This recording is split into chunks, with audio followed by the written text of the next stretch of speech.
بسم اللہ الرحمن الرحیم الحمد للہ الذی نور قلوب العارفین بنور معرفتہ واثبت فؤاد انبیائہ واولیائہ بقصص الانبیاء والمرسلین وأكمل إيمان المسلمين والمؤمنين بولاية علي أمير المؤمنين عليه السلام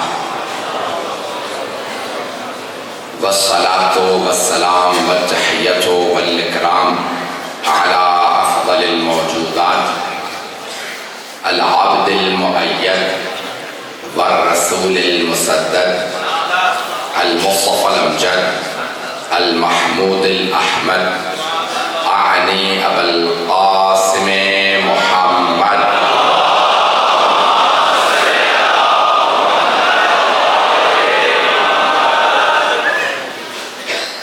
وعلى روحه ونفسه وسهره ووصيه سيد الأتقياء والأصفياء مولى الموالي امام المتقين علي بن ابي طالب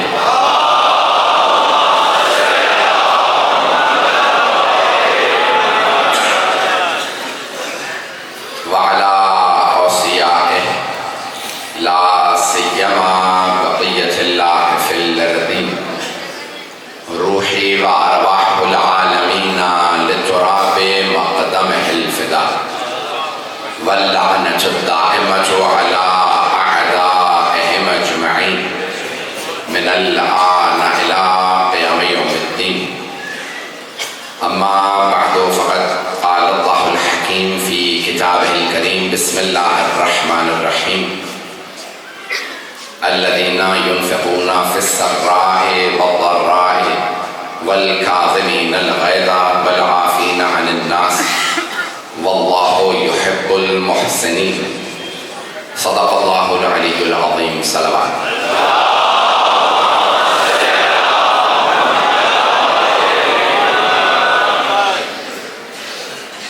عزیزان گرامی شب شہادت حضرت باب الحوائج موسیٰ بن جعفر علیہ السلام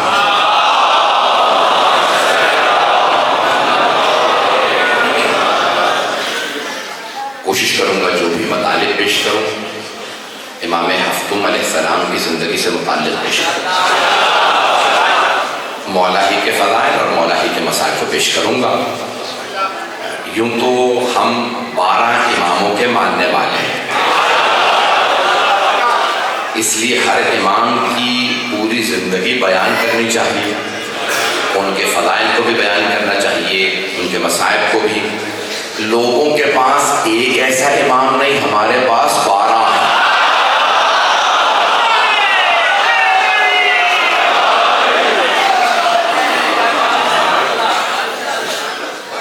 عزیزان گرامی میرا آپ کے شہر میں پہلا اتفاق ہے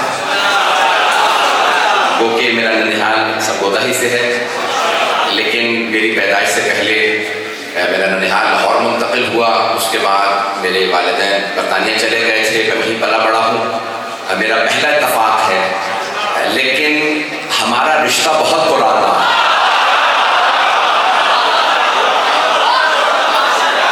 ہمارے رشتے کا نام ہے ولایت جو سب سے عظیم اور سب سے بڑا رشتہ ہے وہ ولایت کا رشتہ وہ ایمان کا رشتہ اس رشتے پہ کوئی سمجھوتا نہیں تو عزیزان گرامی جو مطالب پیش کروں گا میں آپ کی محبتوں کا ممنون ہوں پہلی دفعہ حاضر ہوں مسلسل سفر میں ہوں کئی مہینوں سے جو ٹوٹے پھوٹے الفاظ پیش کروں انہیں قبول کر لیجئے گا میری کوتاہیوں کو درگزر کیجئے گا جو میں پیش کروں گا اتنی عظیم ہستیاں ہیں جو ان سے وابستہ ہو جائے اسے ویسے ہی عزت مل جاتی ہے اور جو ان کا مخالف ہو جائے وہ دنیا میں بھی ذلیل ہوتا ہے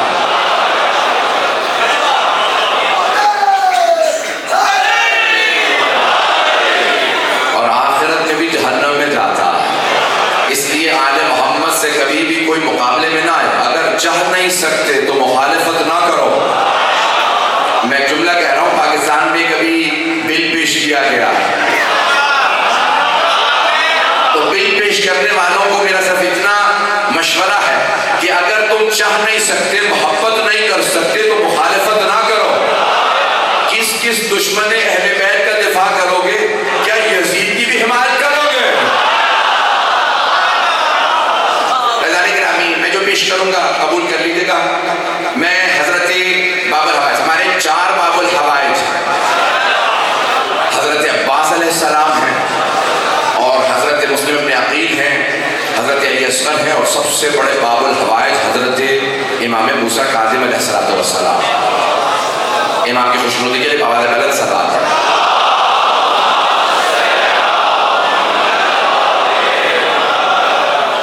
عزیزان گرامی، جو مطالب پیش کرنا چاہتا ہوں، میں نے قرآن کریم کی سورہ آل عمران کی آیت نمبر 134 کا انتخاب کیا۔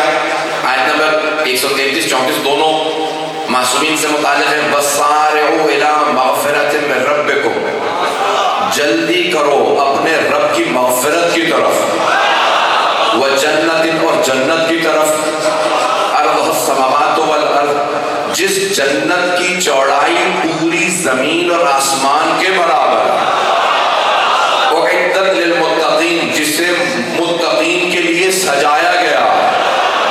بھئی علماء کہتے ہیں جب بھی جنت کا تذکرہ آئے مومن کو خوش ہونا چاہیے، کیونکہ آپ کے وطن کی بات آئی۔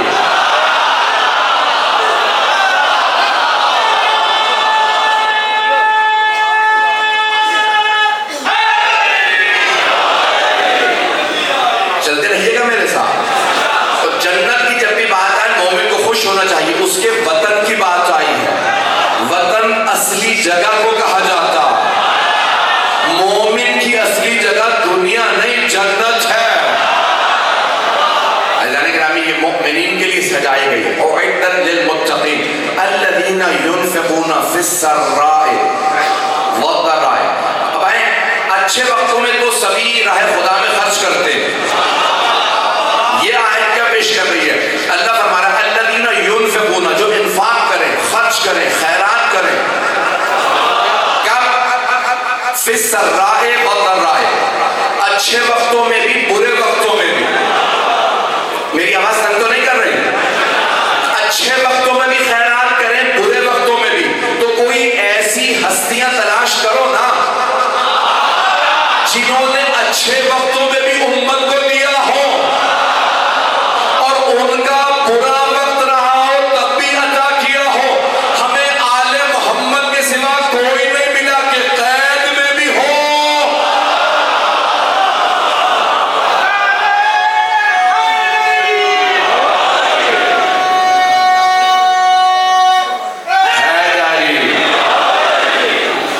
تھوڑی سی زحمت دوں گا، تمہید کی تھوڑی سی گفتگو سن لیجئے۔ میرا آپ سے وعدہ ہے، آپ خود اپنے ایمان میں اضافہ محسوس کریں گے جب امام موسیٰ کاظم کی زندگی کو دیکھیں گے۔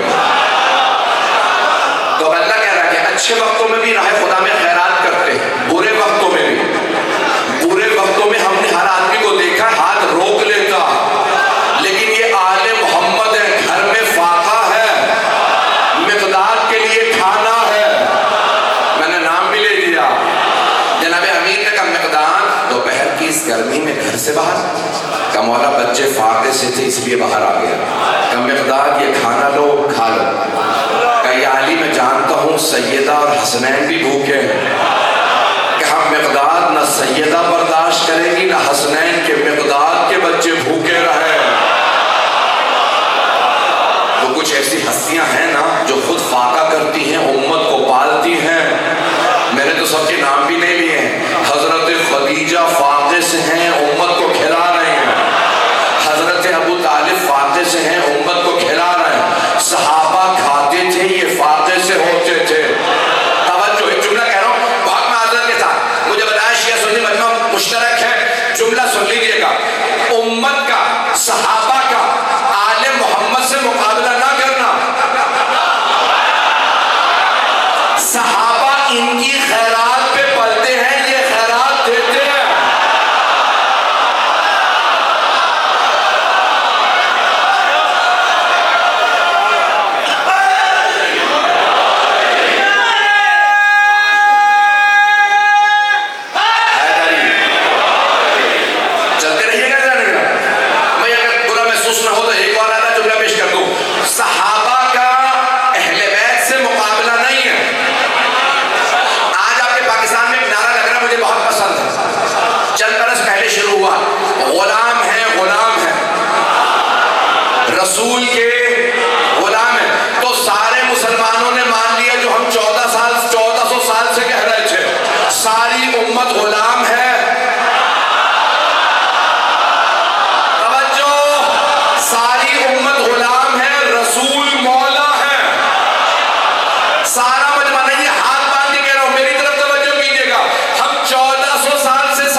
محمد و آل محمد مولا ہیں.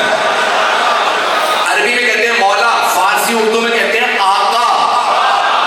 یہ آقا ہیں، امت غلام ہے. ایک جملہ اور سن لیجئے، میری بڑی محنت ہے اس پہ. میں نے بہت سوچ سمجھ کے جملہ پیش کیا، کراچی میں پڑھ چکا ہوں، آپ کے یہاں پڑھ رہا ہوں. اگر آپ نے سن بھی لیا ہو دوبارہ سن لیجئے گا. میری آواز تنگ تو نہیں کر رہی ہے؟ میری آواز رہے گی. میں جہاں جہاں تک ہو سکتا ہے آواز پہنچانا چاہتا ہوں. پورا کھلے جگہ دے کے پڑھ رہا ہوں. عزیزان گرامی، سارے کے سارے صحابہ اپنی جگہ پہ رضوان اللہ علیہم، اللہ ان سے راضی ہو. ہم آج تک دعائیں مانگ رہے ہیں، اللہ ان سے راضی ہو.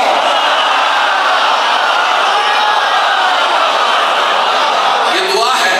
تو رضی اللہ عنہم، صحابہ کے لیے دعا ہے کہ اللہ ان سے راضی ہو. صحابہ کا اہل بیت سے مقابلہ نہیں. صحابہ آیتوں کا انتظار کرتے تھے.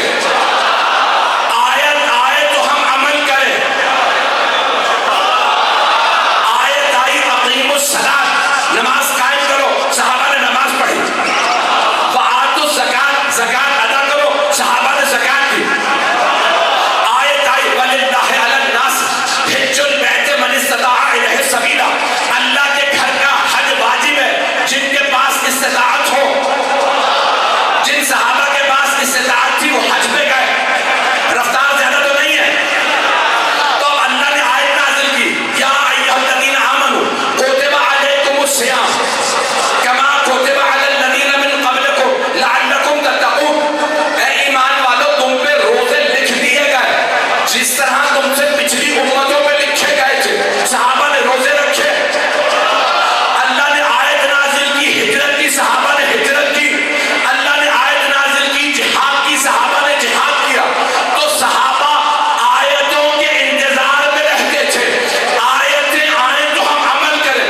آیتیں اہل بیت کے انتظار میں رہتی تھی.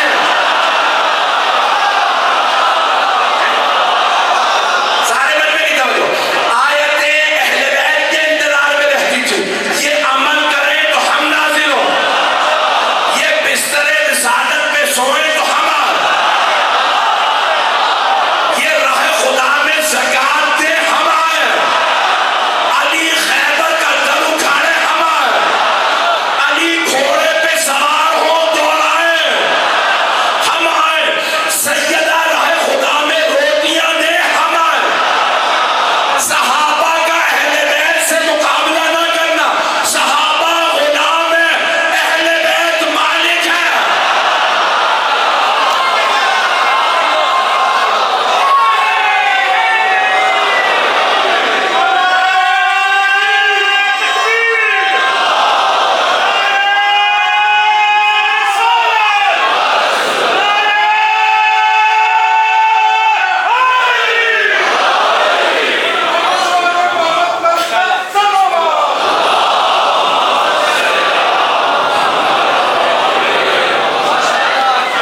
توجہ فرمائیں. انشاءاللہ کوشش کروں گا. پنجابی بول ضرور لیتا ہوں لیکن مجلس پنجابی میں نہیں پڑھتا. چلیں میں ایک شعر سنا دیتا ہوں پنجابی. ان کے کہنے پہ اچانک ذہن میں آیا. یہ آج بہت سے افراد کہہ رہے ہیں غلام ہے، رسول کے غلام ہے. اور کچھ ایسے بھی ہیں نادان جو کہہ رہے ہیں رسول ہم جیسے. تو شاعر نے، پنجابی شاعر نے ان کے لیے کہا جو کہتے ہیں نا رسول ہم جیسے. یہ اب چھپڑ سب سمجھتے ہیں، جہاں گندا پانی جمع ہو جائے تو وہاں پہ ایک مینڈکی بیٹھی تھی. اس نے کہیں اپنی ماں سے پوچھا اماں یہ حور کیا ہوتی ہے؟ تو اس نے کہا بیٹی آہستہ بولو، لوگوں کا مجھ پہ شک ہے. اب شاعر نے اس منظر کو بہت خوبصورت انداز سے پنجابی میں کہا. وہ کہتا ہے کتھے چھپڑ دی ڈر، کتھے جنت دی ہور، کتھے بدشکل مولوی، کتھے محمد دا نور.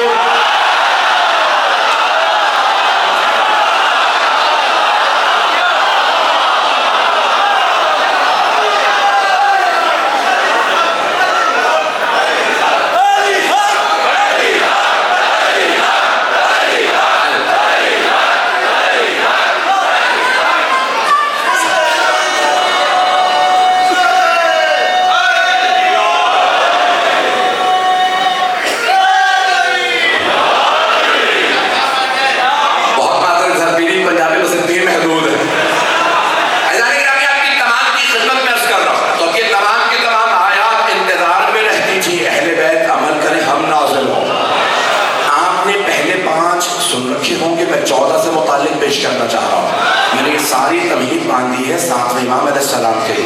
اگر یہ جملہ سن لیجیے گا, تھوڑی کچھ حقیر کی ناچیز کی محنت ہے, اگر پہنچ جائے تو ضرور مجھے ساتھ دیجیے گا. اللہ سبحانہ و تعالیٰ نے 14 کو بھیجا تاکہ لوگوں کو پتہ چلے کہ اس کی طرف سے آئے. جو بھیجتا ہے وہ کمالات کے ساتھ بھیجتا ہے. جو اللہ کی طرف سے آتے ہیں ان میں اتنے کمالات ہوتے ہیں کوئی شک نہیں کرتا.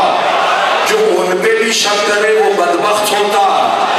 وہ محمود ہے, اس نے محمد کو بھیجا. وہ اعلیٰ ہے, اس نے علی کو بھیجا. وہ فاطر السماوات والارض ہے, اس نے فاطمہ کو بھیجا. وہ محسن ہے, اس نے حسن کو بھیجا. وہ قدیم الاحسان ہے, اس نے حسین کو بھیجا. وہ معبود و مسجود ہے, اس نے عابد و سجاد کو بھیجا. وہ علیم و خبیر ہے, اس نے باقر العلوم کو بھیجا. وہ اصدق القائلین ہے, اس نے جعفر الصادق کو بھیجا. اسے غیظ و غضب پہ قابو ہے, اس نے موسیٰ کاظم کو بھیجا. مرضات کا مرکز اس کی ذات ہے, مرضیاں اس کی ہیں, اس نے علی ابن موسیٰ رضا کو بھیجا. تقویٰ وہ عطا کرتا ہے, اس نے محمد تقی کو بھیجا. نعامتیں اور پاکیزگیاں اس کے لیے ہیں, اس نے علی نقی کو بھیجا. حیبت اس کی ہے, حیبت اس کی ہے, اس نے حسن عسکری کو بھیجا. وہ غیب مطلق ہے, اس نے مہدی منتظر کو بھیجا.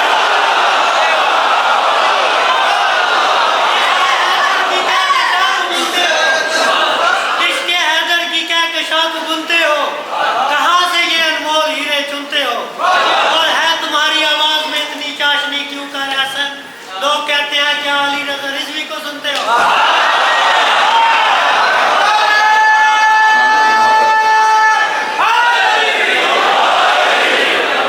ایزانے کے نامی میں نے ساری تبہیر میں آپ کی محبتوں کا ممنون ہوں. صرف اور صرف ایک ہی رشتہ ہے نا کہ میں ذکر کر رہا ہوں اور آپ سن رہے ہیں. ایزانے کے نامی یہ ہستیاں بڑی عظیم ہستیاں ہیں, ان سے وابستہ ہونا ہماری عزت ہے. انہیں ہماری ضرورت نہیں ہے, انہیں ہم میں سے کسی کی ضرورت نہیں. یہ دنیا میں اپنے لیے نہیں آئے, ہمارے لیے آئے. یہ میری باتیں پہنچ رہی ہیں میرے بچوں کا. یہ دنیا میں ہمارے لیے آئے ہیں, یہ عبادت کے محتاج نہیں. پریشان کیوں ہو رہا ہے؟ میں غالی نہیں ہوں, توجہ سے سنیے گا. عزیزان گرامی, سرور کائنات نے کہا آذان یہ دونوں میرے بیٹے حسن و حسین جوانان جنت کے سردار ہیں. جب وہ 4 برس اور وہ 3 برس کے تھے, یہ نہیں کہا تھا بن جائیں گے. مجھے نہیں معلوم میں نے بات پہنچائی ہے کہ نہیں. یہ دنیا میں محتاج نہیں ہے کسی عمل کے, یہ دنیا بنی ہے ان کے صدقے ہیں. عزیزان گرامی, اگر یہ بات سمجھ گئے ہوں تو آئیے ذرا ان 14 میں سے ایک ایسی ہستی ہے جن کا نام ہے موسیٰ. اللہ نے ایک نبی بھیجے تھے حضرت موسیٰ علیہ السلام, اور ایک امام بھیجے ہیں. میں تھوڑا سا تقابل پیش کروں گا اور آپ کی حسن سماعت پہ مجھے یقین ہے, مجھے زیادہ وضاحت کی ضرورت نہیں ہوگی. عزیزان گرامی, ایک نبی آئے, نبی موسیٰ علیہ السلام, اور ایک امام بھیجے ہیں, امام موسیٰ کاظم علیہ السلام. نبی موسیٰ کی کیا شہرت تھی؟ ان کی حیبت, ان کا غضب. ایسا ہی ہے, یہ خاموشی بات کا مجھے پریشان کرتے تھے. ہاں کرتے رہیے گا تاکہ مجھے پتہ چلے میری بات پہنچ رہی. جناب نبی موسیٰ علیہ السلام کی حیبت اور غضب مشہور. جو نہیں پہنچے, اب میں مجبور ہو رہا ہوں قرآن کریم کا سہارا لینے پہ بات پہنچانے کے, کہ اللہ سبحانہ و تعالیٰ نے نبی موسیٰ کو بتایا کوہ طور پہ آؤ, ہمیں تمہیں توریت دینی ہے. جناب موسیٰ گئے طور پہ, الواح تختی جس پہ توریت لکھی تھی, وہ تختیاں لینے کے لیے گئے. 30 دن کا اللہ نے وعدہ کیا, 30 یوم قرآن میں ہے, 30 دن کا وعدہ کیا اللہ نے. وَأَتْمَمْنَاهَا بِعَشْرٍ, اللہ کہتے ہیں ہم نے 30 میں 10 کا اضافہ کر دیا. 40 دن بنا لیا. فسارا میقات, جناب موسیٰ کی میقات 40 دن بن گئے. 40 دن, یہ 10 دن اضافہ کیے گئے امت کے امتحان کے لیے. آرام سے پڑھ دیتا ہوں. 10 دن میں کیا ہوا؟ ایک سامری تھا, اس نے ساری امت کو گمراہ کر دیا. کہا بھئی میں تمہارے لیے سونے کا بچڑا بنا دیتا ہوں, اس کی عبادت کر لو. موسیٰ تو چلا گیا, نہیں آ رہا. نہ موسیٰ آیا نہ اس کا خدا آیا. تو پیچھے سامری نے گمراہ کر دیا. کسے؟ حضرت موسیٰ کی امت کو. روک کے جملہ پیش کر رہا ہوں, انبیاء کی امتوں کو سامری گمراہ کرتے رہتے ہیں. اس سے زیادہ کھل کے نہیں پڑھ سکتا. جناب موسیٰ ابھی کہاں سے لائے تھے؟ فرعون سے بچا کے لائے. کس کو چھوڑ کے گئے؟ حضرت ہارون کو. ہارون میرے بعد انہیں توحید پہ رکھنا, دوبارہ شرک کی طرف نہ جانے دینا. جناب ہارون نے کہا بھائی آپ جائیے, میں ان سب کو ہدایت پہ رکھوں گا. جناب موسیٰ گئے, امت نے ہارون کو چھوڑا, سامری کے پیچھے چل دی. ابھی بھی سارا مجمع نہیں ہے. آئیے ذرا 2 قدم پیچھے جا کے واپس آؤں گا. سارے کے سارے مجمع کی توجہ ہو. میرا سوال ہے سارے مجمع سے, اب چیخ کے پیش کر رہا ہوں. جناب موسیٰ جب فرعون سے نجات دے کے ساری امت کو لے کے چلے تو فرعون کے لوگ غرق ہوئے. بنی اسرائیل جو جناب موسیٰ کے ساتھ سے پار چلے گئے. سوال, کیا فرعون کے ساتھ جتنے لوگ تھے سب برے تھے؟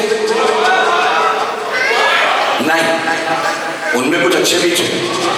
کیا جناب موسیٰ کے ساتھ سب اچھے تھے؟ توجہ, جناب موسیٰ کے ساتھ سب اچھے نہیں تھے, فرعون کے ساتھ سب برے نہیں تھے, لیکن ان کا پیشوا تھا فرعون. وہ سارے غرق ہو گئے. جناب موسیٰ کے ساتھ چلنے والے سارے پار چلے گئے.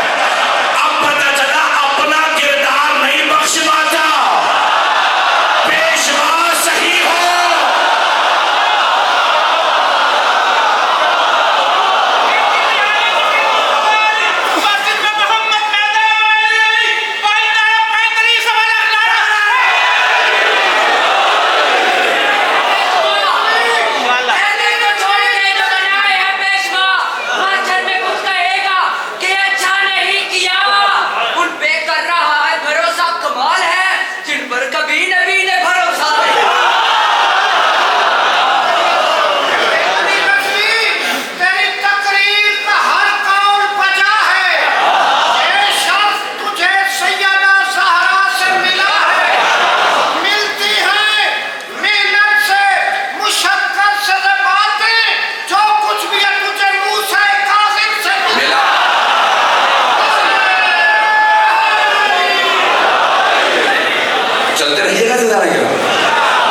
اگر پیشوا صحیح ہو تو انسان پار چلا جاتا. اب میرے ساتھ مجمع چلے گا, میں جہاں لے جانا چاہ رہا ہوں.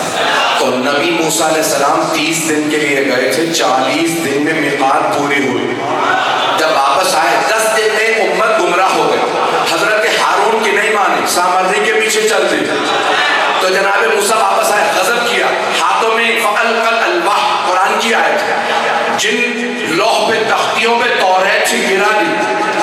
اور ایک مرتبہ جناب ہارون کی اللہ نے قرآن میں زبانی یہ جملہ پیش کیا, لا تاخذ بلحیتی, یا ابن ہو میرے ماں جائے, مجھے داڑھی سے مت پکڑے. لوگوں نے میری سنی ہی نہیں. اِنَّ قَوْمِ اسْتَضْعَفُونِی, قوم نے, ملت نے, امت نے مجھے کمزور کر دیا, کوئی ساتھ ہی نہیں آیا, سارے سامری کے پیچھے چل دیے. مولا علی نے بھی یہی آیت پڑھی تھی.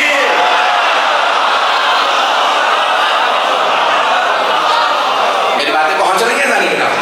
چلتے رہیں گے تھوڑی دیر کے لیے. اب جناب موسیٰ علیہ السلام, ان کی ہیبت مشہور, انہوں نے الواح پھینک دی. جناب ہارون سے کہا کیا ہوا؟ کسی نے مانا, کوئی میرے ساتھ نہیں چلا.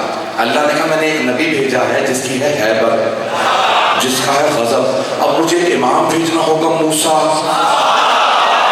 جس سے اپنے غیظ و غضب پہ پورا قابو ہو. میں تقابل پیش کر رہا ہوں, بہت زیادہ وقت نہیں لوں گا.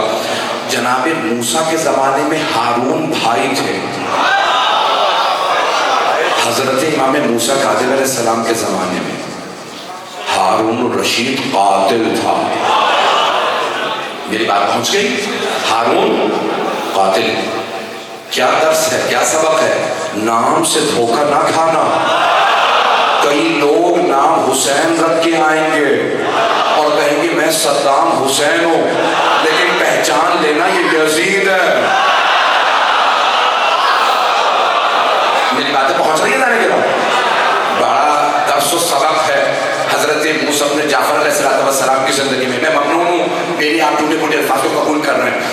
امام کے زمانے میں ایک بہت بڑے دانا آدمی تھے، نام تھا بہلول۔ تاکہ نوجوان میرے سے متصل رہیں، صرف ایک واقعے کی طرف اشارہ۔ حضرت بہلول دانا کہ جنہوں نے جو وزیر تھے ہارون الرشید، عباسی خلیفہ کے وزیر تھے، سب سے بڑا عہدہ وزیر کا ہوتا تھا خلیفہ کے بعد، اور وہ اس کے خاندان بھائی تھے۔ چونکہ وزارت پہ تھے، تقیہ میں تھے، اپنا ایمان ظاہر نہیں کرتے تھے۔ تو ایک مرتبہ امام علیہ السلام کو پتہ چلا کہ ان کی مخبری ہو گئی ہے۔ یقین مانیے کتنا خستہ ہوں، میری نیند پوری نہیں ہوئی ہے، پوری رات نہیں سویا ہوں، پھر بھی آپ کی خدمت میں جو پیش کر رہا ہوں قبول کر لیجیے گا۔ پیغام گرامی، میری آنکھیں، میرا چہرہ، میرے یہ سارے کے سارے ورم بتا رہے ہوں گے میں کتنا جاگا ہوں مسلسل۔ پیغام گرامی، ایک مرتبہ امام کے پاس سارے پہنچے، چند افراد کی مخبری ہو گئی، سب کے سب پہنچے امام موسیٰ کاظم کے پاس۔ امام کہاں ہے؟ بغداد کے زندان میں۔ اب امام خود تقیہ میں ہیں، اگر کھل کے بتائیں تو ان سب کو مار دیا جائے گا۔ کیوں؟ یہ سب شیعہ ہیں۔ وہ سب آئے، ان میں سے ایک نے کہا اے موسیٰ بن جعفر، آپ جانتے ہیں ہم کس حالت میں ہیں، آپ بتائیے ہمیں کیا کرنا ہے۔ امام نے کہا جیم، لفظ جیم کہا، حرف جیم۔ ان میں سے ایک نے جیم سے لیا جبل، پہاڑ، وہ پہاڑ پہ چڑھ گیا، بچ گیا۔ دوسرے نے لیا جبل، اس کے قافلے، اس کے قبیلے کا نام جبل تھا، وہ وہاں چلا گیا۔ تیسرے نے لیا حضرت بہلول نے جنون، انہوں نے جنون اختیار کیا، وہ بھی بچ گئے۔ ایک حرف سے امام نے اتنوں کی ہدایت کی، اسے کہتے ہیں باب الحوائل۔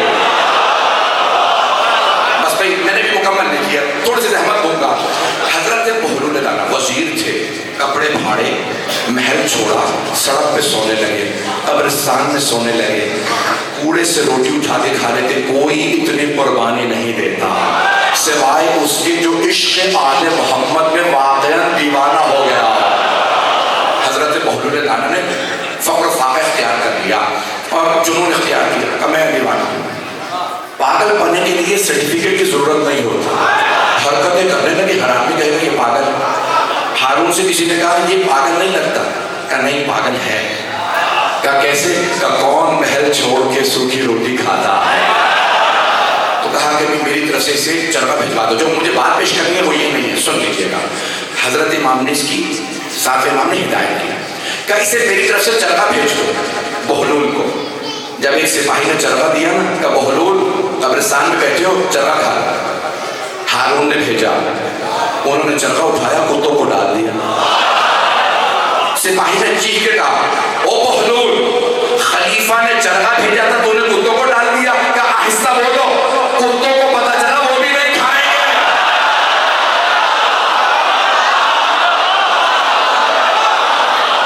وہ دشمن آل رسول ہے۔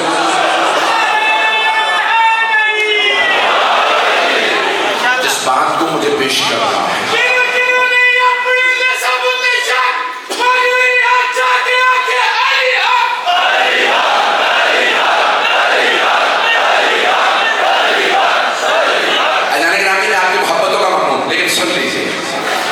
یہی حضرت بہلول دانا بار بار آل محمد کا دفاع کرتے رہے۔ جس بات کو پیش کرنا چاہ رہا تھا، آج آپ ہمارے تمام اہل سنت بھائیوں سے پوچھئے بغداد کے متعلق، تو سب کہیں گے خبردار بغداد مت کہنا، کہو بغداد شریف۔ سنا ہے آپ نے؟ سب کہتے ہیں بغداد۔ کیوں؟ امام ابو حنیفہ وہاں ہیں، عبد القادر جیلانی وہاں ہیں، معروف کرخی وہاں ہیں، بہلول دانا وہاں ہیں، تمام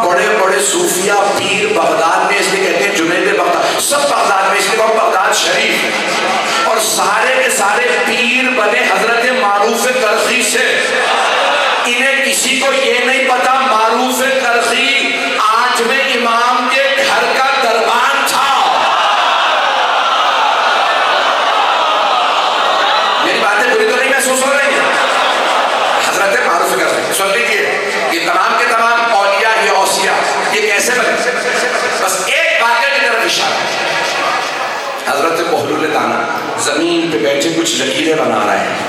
ہارون رشید اپنی زوجہ زبیدہ کے ساتھ بیٹھا کھانا کھا رہا ہے. زبیدہ نے پوچھا ہارون اے بہلول کیا کر رہے ہو؟ کہا جنت بیچ رہا ہوں. خریدو گی؟ کہا ہاں جنت خریدنا چاہتی ہوں. کہا جنت تمہاری ہو. ایک مرتبہ بہلول دانا رضوان اللہ علیہ نے پوچھا ہارون تمہیں بھی جنت چاہیے؟ کہا مجھے مٹی کی جنت نہیں چاہیے. اب مجھے تو پتہ نہیں صوفیاء نے لکھا ہے اسی رات ہارون نے خواب دیکھا روز قیامت ہے سب جنت میں جا رہے ہیں. جیسے زبیدہ پہنچی فرشتوں نے جانے دیا. جب ہارون پہنچا فرشتوں نے گریبان میں ہاتھ ڈالا پوچھا تو یہاں کہاں؟ تو تو جہنم کے لیے بنا. ایک مرتبہ ہارون اٹھا خواب سے بہلول دانا کے پاس آیا. کہا بہلول جنت بیچو گے؟ آج میں بھی خریدار ہوں. کہا نہیں ہارون نہیں بیچوں گا. کہا میں بہت قیمت دوں گا سونے کی اشرفیاں دوں گا جتنے پیسے کہو گے دوں گا. جنت بیچو. کہا میں اسے جنت نہیں بیچتا جو دیکھ کے سودا کرے.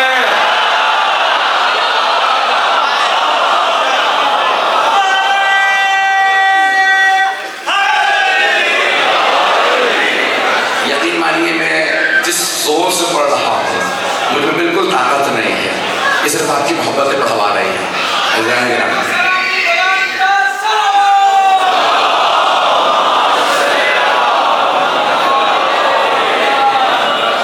اگر تھوڑا سا وقت زیادہ لگا تو چلیے. اذان گرامی وہ امام زندان میں تھے لیکن زندان سے ہدایت کر رہے تھے جو ہدایت چاہتا ہو. اذان گرامی میں جو پیش کرنا چاہتا ہوں جب امام کم سن سے صرف 14 برس چھٹے امام پڑھا رہے ہیں. مدینے کے بڑے بڑے امام بیٹھے پڑھ رہے ہیں. میں جملہ کہہ گیا امام ابو حنیفہ امام مالک جو سب سے بڑے امام مانے جاتے ہیں وہ امام کے درس میں بیٹھے ہیں. سارے کے سارے امت کے جو بڑے بڑے پیشوا ہیں علماء ہیں محدث ہیں چھٹے امام کے شاگرد ہیں. جب پڑھ رہے تھے نا تو امام نے کہا کھلے دروازے کے سامنے نماز نہ پڑھو ثواب کم ہو جاتا ہے. تو سارے شاگردوں نے سن لیا. چند ہی دن بعد دیکھا 7ویں امام کھلے دروازے کے سامنے نماز پڑھ رہے ہیں. سب نے چھٹے امام پہ اعتراض کیا آپ نے ہمیں منع کیا تھا. آپ کے فرزند موسیٰ بن جعفر کھلے دروازے کے سامنے نماز پڑھ رہے ہیں. امام نے کہا خبردار یہ عام بیٹا نہیں ہے.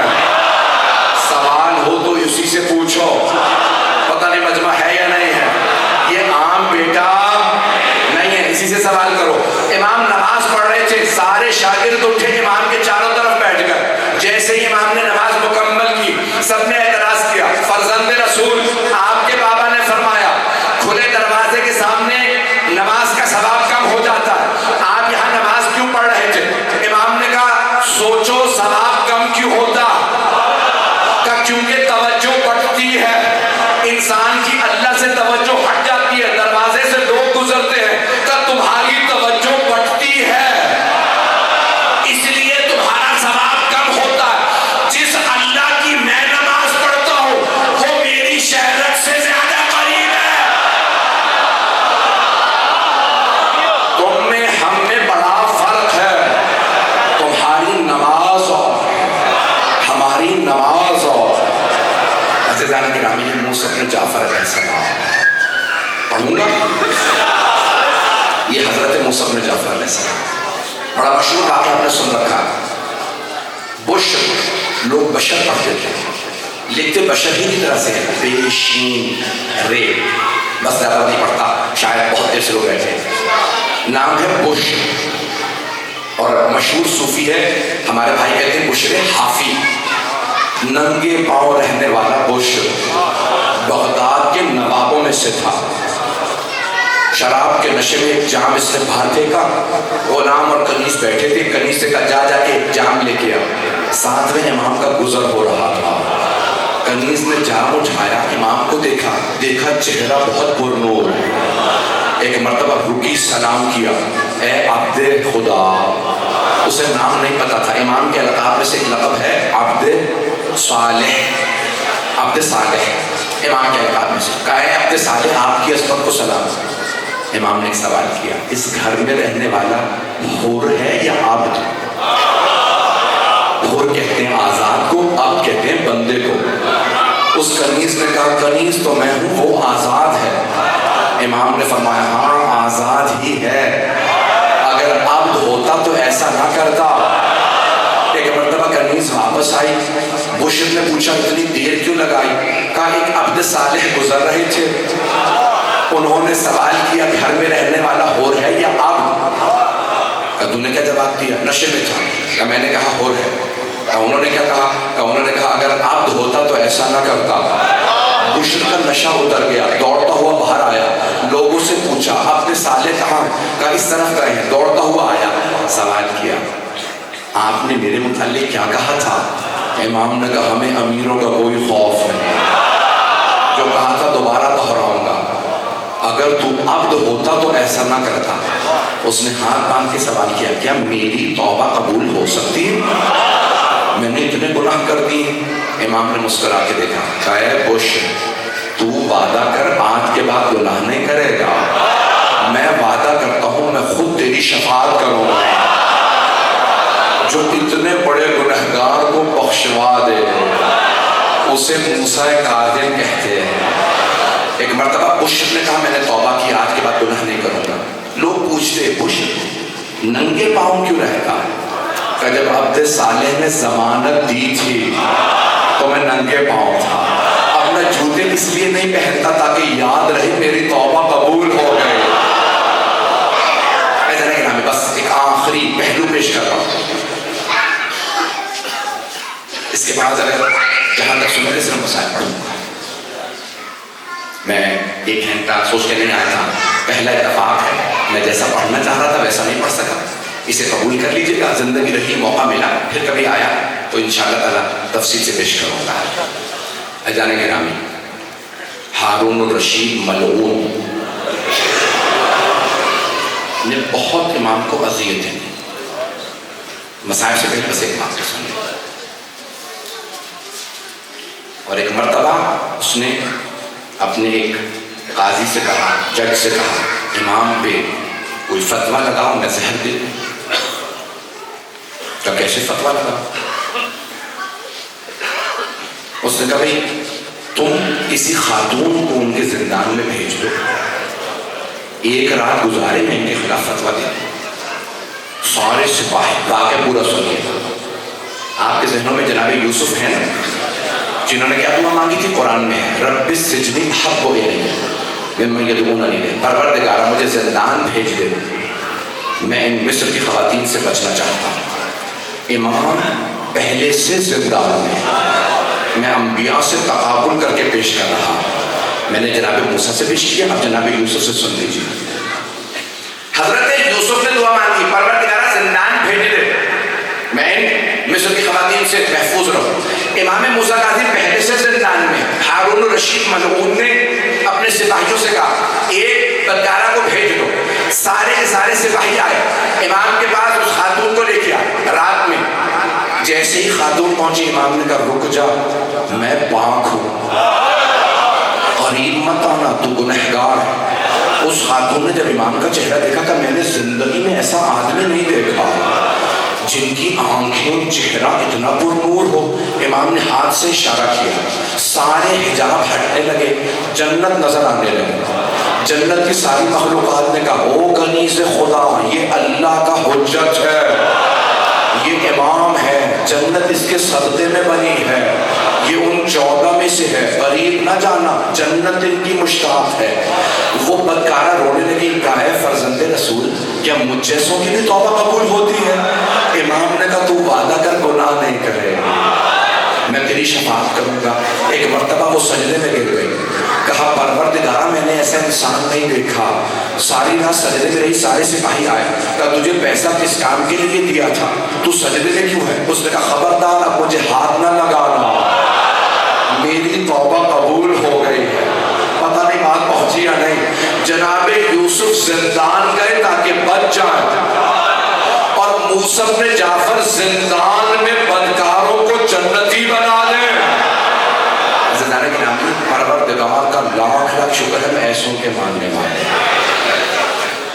14 معصوم ہیں، 12 امام ہیں۔ میں نے کہا تھا نا میں تمام کروں گا۔ اب ہارون نے کہا کوئی چارہ نہیں، انہیں زہر دے دو، یہ پاک ہے، انہیں زہر دے دو۔ آئیں ذرا، اس سے پہلے کہ میں شہادت پڑھوں، امام کے 18 جوان بیٹے اور امام کی 19 بیٹیاں۔ تابوت ابھی برآمدی کریں گے، 10-15 منٹ میں پڑھوں، بس بھائی رونے میں بخل نہ کیجیے گا۔ شب شہادت، بغداد میں تیاریاں ہو رہی ہیں، کل صبح فجر کے بعد تابوت برآمد ہوگا۔ خدا کی قسم میں نے اپنی آنکھوں سے دیکھا، عراق سے لاکھوں لوگ بغداد پہنچتے ہیں قاسمین صرف کاندھا دینے کے لیے۔ تابوت کو کاندھا کوئی نہیں دے سکتا، ہاتھوں پہ چلتا ہے۔ میں کہوں گا مولا آپ کتنے مظلوم کہ کل 4 مزدوروں کو پیسے دے کے تابوت اٹھوایا، اور آج لاکھوں کروڑوں لوگ آپ کے تابوت کو کاندھا دینے آتے ہیں۔ بس بھائی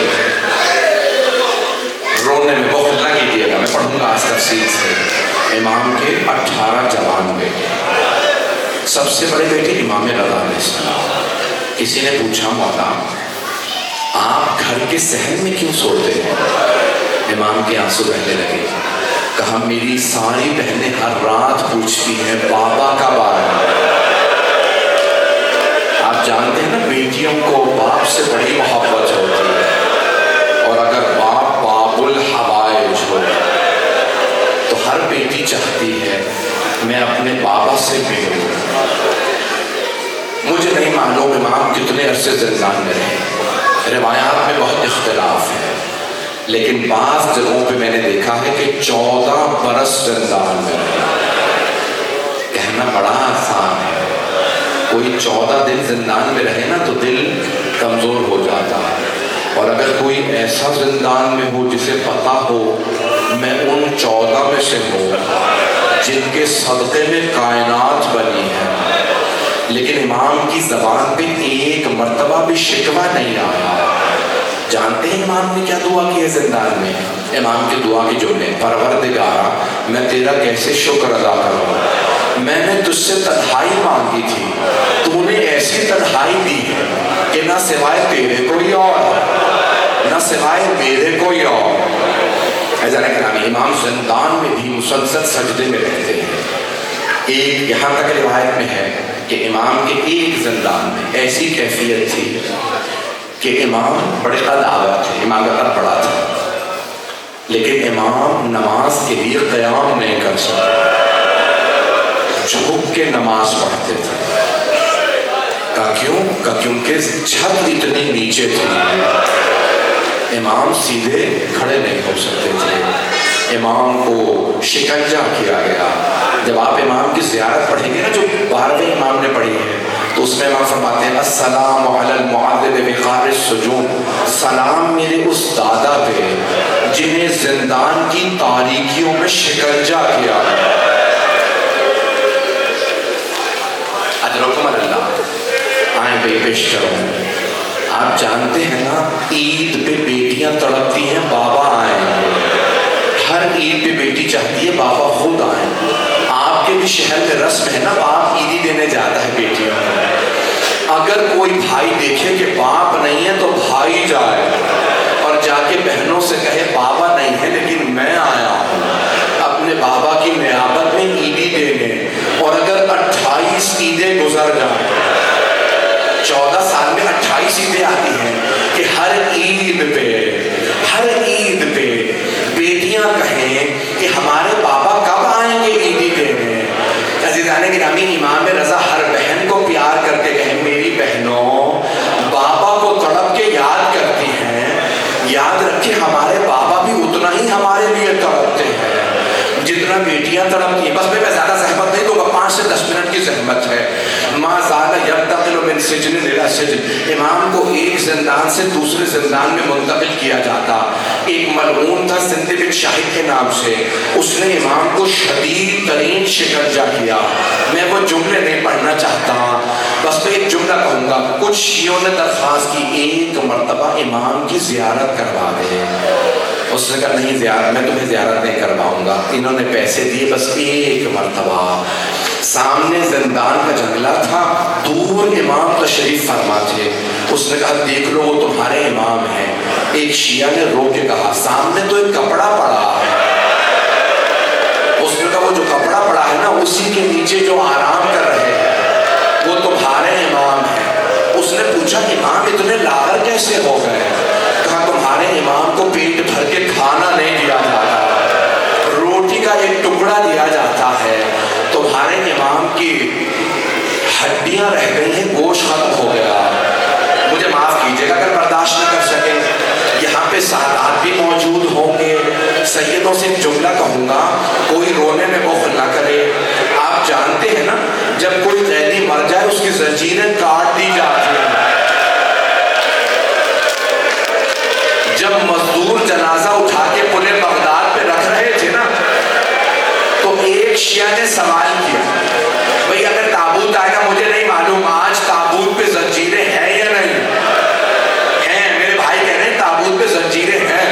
میں نے پوری دنیا میں 50-60 ملکوں میں مجلسیں پڑھی ہیں, جہاں جہاں امام موسیٰ کاظم کا تابوت برآمد ہوتا ہے نا, عراق ہو, ایران ہو, لبنان ہو, شام ہو, پاکستان, دنیا بھر میں ایک تابوت ایسا ہے جس سے زنجیریں لٹک رہی ہوتی ہیں. آپ نے کبھی سوچا کہ تابوت سے زنجیریں کیوں لٹک رہی ہیں؟ ہاتھ جوڑ کے کہوں گا میری طرف دیکھیے گا. ایک شیعہ نے سوال کیا مزدور سے, ہمارے امام کی تم نے زنجیروں کو کیوں نہیں کاٹا؟ قیدیوں کی زنجیریں کاٹ دی جاتی ہیں. اس مزدور نے جملہ کہا کہ تمہارے امام کی زنجیریں ان کا گوشت کھا کے ہڈیوں میں چلی گئی تھی, زنجیریں کاٹی نہیں جا سکتی تھی.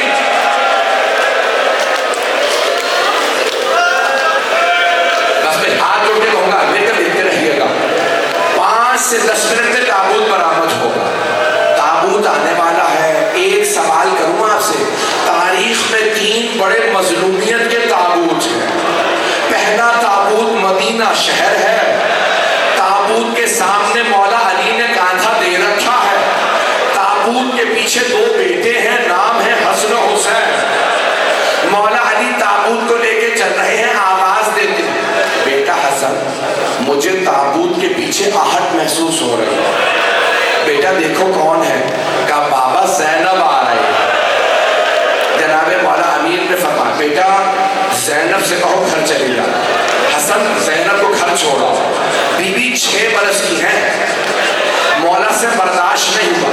کہا حسن زینب کو گھر چھوڑ کے آؤ, پھر تابوت آگے بڑھے گا. ایک مرتبہ میں ہاتھ باندھ کے کہوں گا مولا آ لینے کے جناب زینب کو.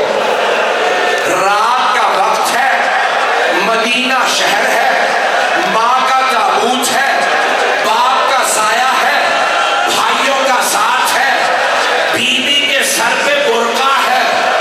مولا جب کوفے کا بازار ہوگا, چادریں چھن گئی ہوگی, باغیوں کا مجمع ہوگا, ہاتھوں میں پتھر ہوں گے.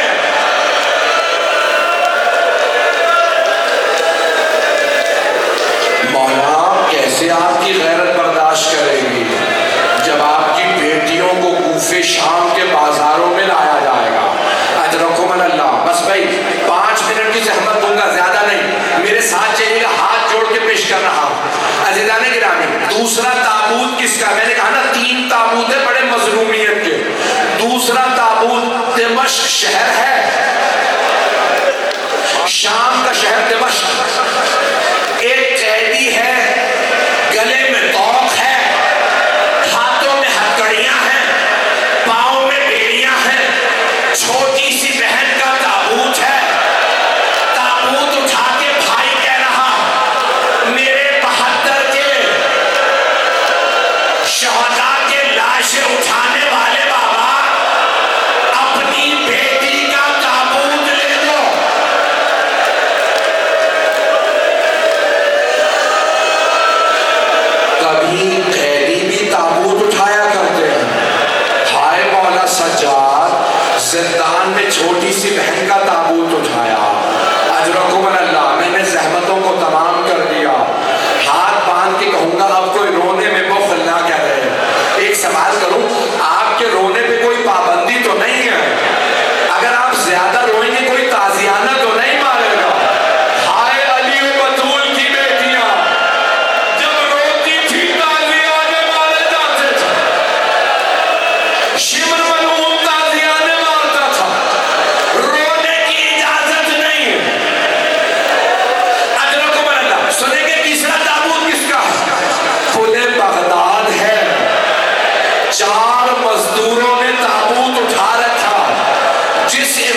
میں شیعہ تھے، ان کے کانوں میں آواز آئی کوئی امام مر گیا ہے، سارے دوڑتے ہوئے پل پہ آئے، پوچھا او مزدوروں کس کا لاشا ہے، کس کا تابوت ہے؟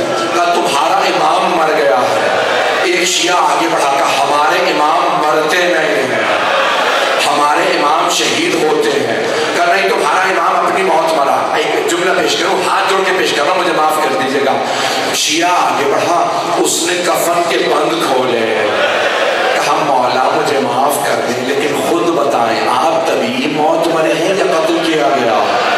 امام نے بند آنکھوں سے آواز دی قتلا قتلا، انہوں نے مجھے زہر دیا ہے۔ شیعہ تڑپنے لگے، تابوت اٹھایا بڑی شان و شوکت سے، سب ماتم کرنے لگے، ہائے ہمارے امام کو زہر دے دیا۔ میں نے پڑھ دیا، آپ نے سن لیا۔ جب شیعہ کاظمین میں تابوت لائے نا، سب رونے لگے، امام کو صرف امام قبر میں اتار سکتے ہیں، ہم گنہگار ہیں۔ امام رضا تو مشہد میں، امام رضا تو مدینے میں ہے، کون قبر میں اتارے گا؟ میں تب دیکھیے گا کون قبر میں اتارے گا۔ ایک شیعہ نے کسی بزرگ سے کہا آپ قبر میں اترے، امام کا لاشا اتارے گا نہیں، میں گنہگار ہوں۔ سب کہہ رہے آپ چلے جائیں، آپ چلے جائیں۔ اتنے میں سب نے دیکھا مدینے کی جانب سے ایک جوان آ رہا ہے، گریبان چاک ہے، امامہ کھلا ہوا ہے۔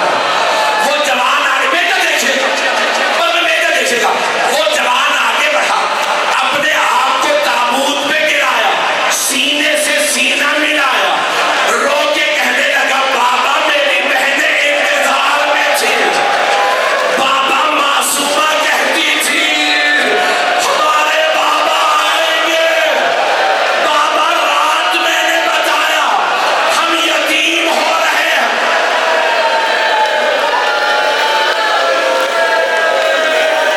بس میں رونے میں وقت نہ دیجیے، باب الحوائج کا پرسہ دے، جناب سیدہ کو پرسہ دینا ہے۔ جناب سیدہ کے بیٹے نہ جانے کہاں کہاں زہر دے کے مارے گئے۔ امام رضا نے اپنے بابا کے سینے کو سینے سے لگایا، بہت تڑپے، بہت روئے، بابا میری بہنیں انتظار میں رہتی تھی۔ ایک مرتبہ امام نے کہا پیچھے ہٹ جاؤ، میں خود اپنے بابا کو جسد مطہر کو قبر میں اتاروں گا۔ امام نے بڑی تعظیم سے جنازہ اٹھایا، لاشا اٹھایا، قبر میں اترے۔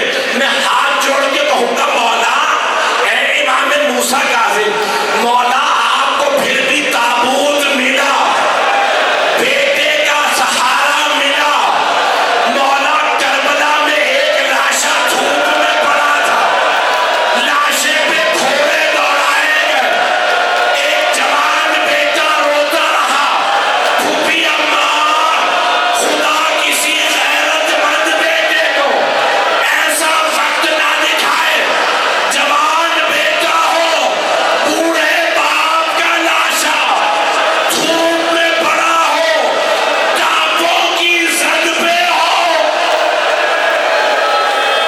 یا حسین رضا دابا تو آیا ٹر چلے آئے، دسا چمالک دو تیک ہڑ جدایا نے، دسا چمالک دو تیک ہڑ جدایا نے، غریب تھی رو رو کے پیو تو پوچھے آئے، ہتھا کو بابا تو چادر چے کیوں لکایا ہے، اینا ہتھا دا جے سایا نصیب نہیں ساکو، خدا دے بہادر سڑے سر دے کے نسایا ہے، تو 14 سال